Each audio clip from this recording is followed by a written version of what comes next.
जय हिंद। आज के वीडियो में हम क्रिमिनल ट्रायल का थर्ड पार्ट यानी पोस्ट ट्रायल स्टेजेस के बारे में डिस्कस करेंगे।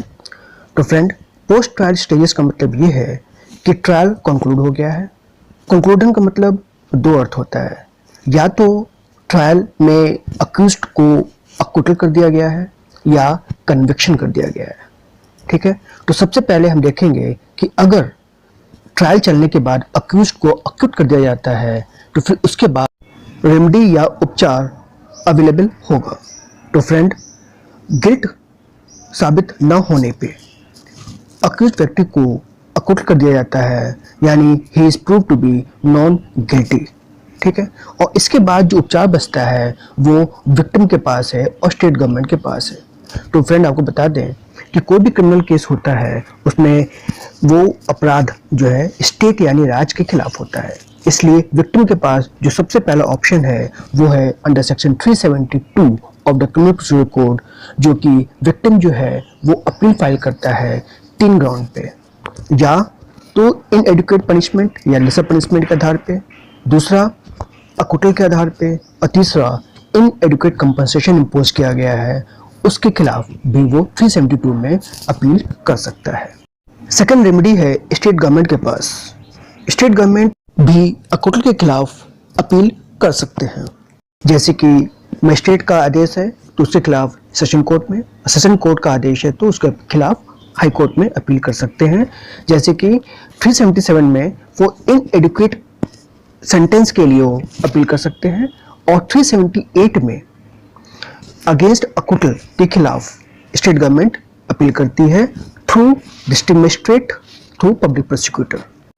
दूसरी तरफ अगर ट्रायल कंक्लूडेड विद कन्विक्शन यानी अक्यूज्ड को दोष युक्त कर दिया जाता है, तो उसके पास जो सबसे पहला उपचार है वो है रिवीजन करने का under section 399 before court of session या 401 बिफोर हाई कोर्ट।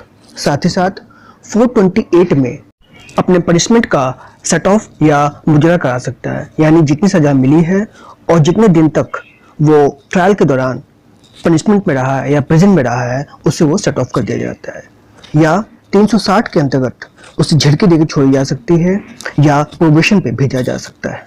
इसके साथ आरोपित व्यक्ति के पास अपने सेंटेंस के खिलाफ समझौता करने का भी अधिकार है, यानी वो विक्टिम से मिल करके अगर कंपाउंडिंग ऑफेंस हो सकता है तो अंडर सेक्शन 320 के अंतर्गत वो अपने कन्विक्शन का समझौता करा करके कम करा सकता है।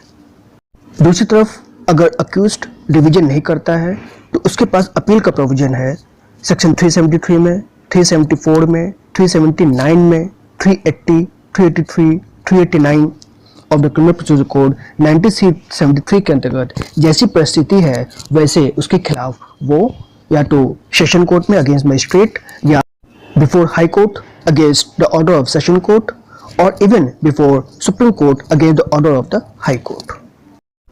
फिर भी कन्विक्टेड व्यक्ति को अगर हाई कोर्ट लेवल तक कोई रिलीफ नहीं मिलता है तो उसके पास फिर एपेक्स कोर्ट यानी सुप्रीम कोर्ट में under article 32 fundamental right infringe होने पे, या अंडर आर्टिकल 132, 134 और 136 यानी स्पेशल लीव पिटीशन फाइल करने का भी अधिकार है। ठीक है, उसके बाद भी रिलीफ नहीं मिलता है तो फाइनली जो है सुप्रीम कोर्ट में जो लास्ट पिटीशन बचता है वो है क्यूरेटिव पिटीशन।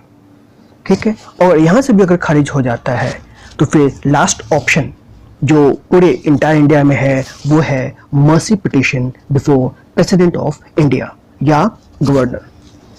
और अगर प्रेसिडेंट ऑफ इंडिया या गवर्नर से भी रिलीफ ना मिले तो लास्ट में जो कन्विक्शन हुआ है उस सेंटेंस का एक्सक्यूशन का सारा प्रोसीजर सेक्शन 413 से लेकर 435 of the criminal procedure code 1973 के अनुसार उस सेंटेंस का execution in a proper procedure की तरह किया जाएगा।